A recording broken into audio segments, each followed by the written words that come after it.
나의 순종이 다른 사람을 희생시킵니까? 누가복음 23장 26절.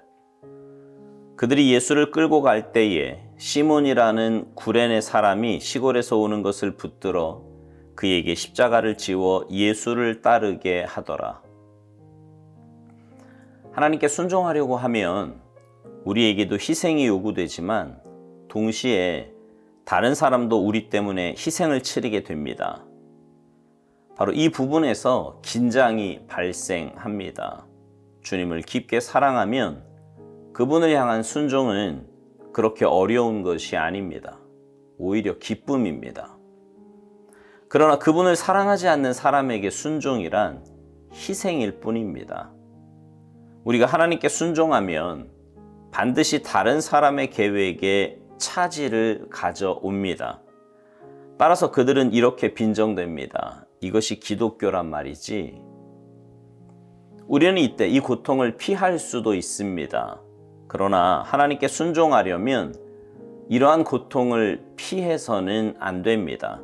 오히려 그 희생이 지불되도록 그냥 두어야 합니다.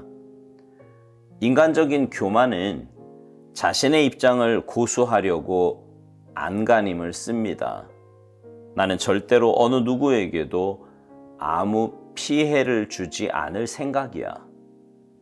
하나님보다 다른 사람을 생각한다면 오직 하나님께 불순종하는 길밖에 없습니다.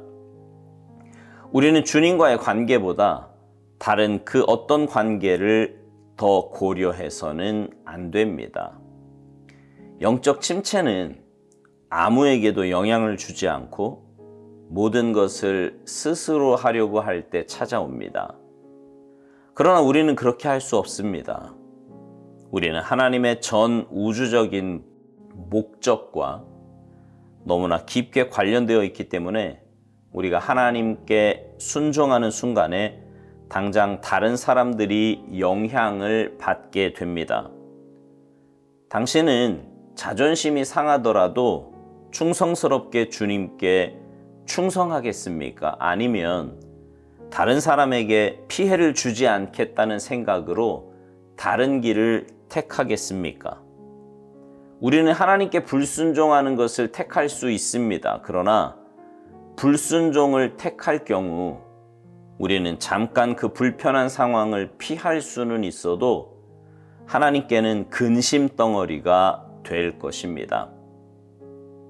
그러나 하나님께 순종하면 우리의 순종으로 인해 마음에 부담을 느끼는 사람들을 주님께서 친히 돌보실 것입니다.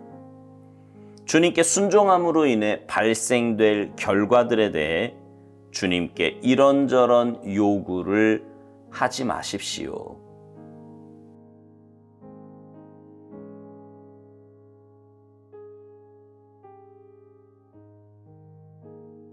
신앙생활은요, 영적인 삶입니다. 영적인 삶은 눈에 보이지 않지요. 그 눈에 보이지 않는 영적인 삶을 내가 믿음을 가지고 살아가고 있다라고 하는 표시가 바로 순종입니다. 순종은 믿음으로 하는 겁니다. 믿음이 있어야 순종이 가능해요. 눈에 보이지 않는 그 영적인 삶을 눈에 보이는 것으로 나타냄으로 믿고 그 믿고 있음을 증거하는 거예요. 영적인 삶의 가장 중요한 핵심은 제가 계속 강조하는 것처럼 하나님과의 관계입니다. 하나님과 어떤 관계를 맺으며 살아가느냐가 건강한 신앙생활을 하느냐, 그렇지 않느냐를 결정짓는 바로미터가 되는 것입니다. 여기서 간혹 충돌 아닌 충돌을 일으키는 사람들이 있어요. 하나님은 눈에 보이지 않으시고 사람은 눈에 보이는데 하나님의 말씀에 순종하려고 보니 눈에 보이는 사람이 문제가 될 때가 있더라 말입니다. 그래서 오스왈드 목사님이 이런 말을 합니다. 하나님께 순종하려고 하면 우리에게도 희생이 요구되지만 동시에 다른 사람도 우리 때문에 희생을 치르게 된다고요.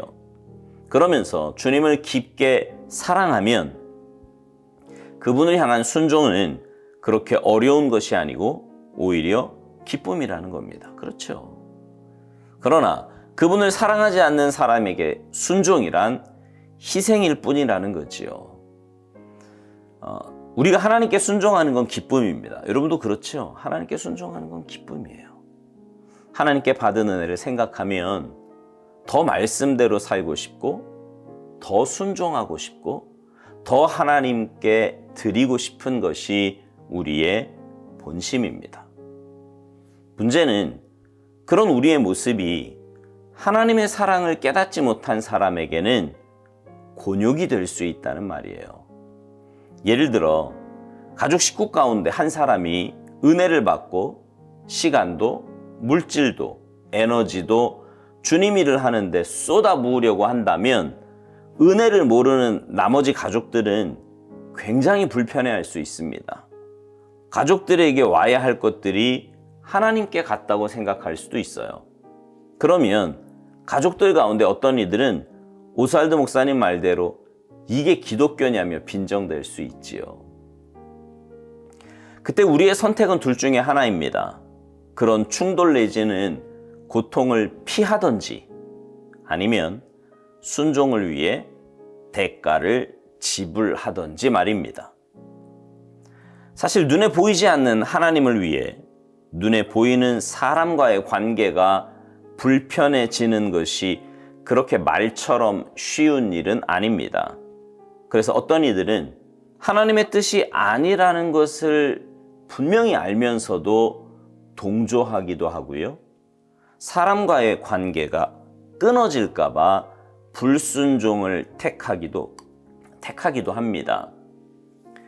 오스왈드 목사님은 그것을 교만이라고 말합니다. 인간적인 교만은 자신의 입장을 고수하려고 안간힘을 쓴다고요. 그러나 하나님보다 다른 사람을 생각한다면 오직 하나님께 불순종하는 길밖에 없다는 것입니다. 아마 이 이야기를 듣는 여러분은 뭔가 잘못되었다는 것을 느끼실 거예요. 하나님과의 관계보다 우선되는 관계가 있어서는 안 된다는 것을 잘 아실 테니까요. 하나님 아닌 다른 것에 집중하면 하나님도 놓치고 다른 것도 놓치게 됩니다.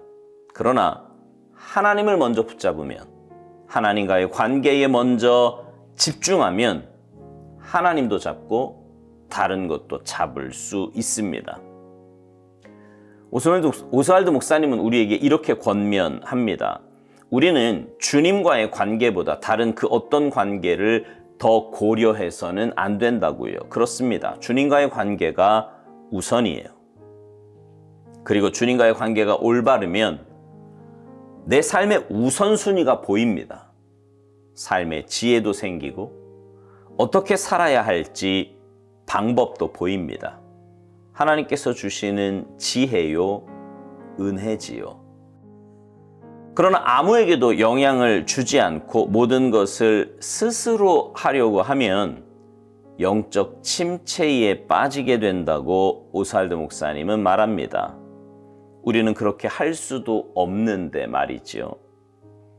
오스왈드 목사님 말대로 우리 앞에는요, 두 가지 길이 놓여 있습니다. 하나는 자존심이 상하더라도 충성스럽게 주님께 충성하는 일과, 다른 하나는 다른 사람에게 피해를 주지 않겠다는 생각으로 불순종의 길을 선택하는 것입니다. 물론 우리가 불순종의 길을 선택할 수 있지만, 그래서 잠깐 그 불편한 상황을 피할 수는 있지만 하나님께는 근심 덩어리가 될 것이라고 오스왈드 목사님은 말합니다.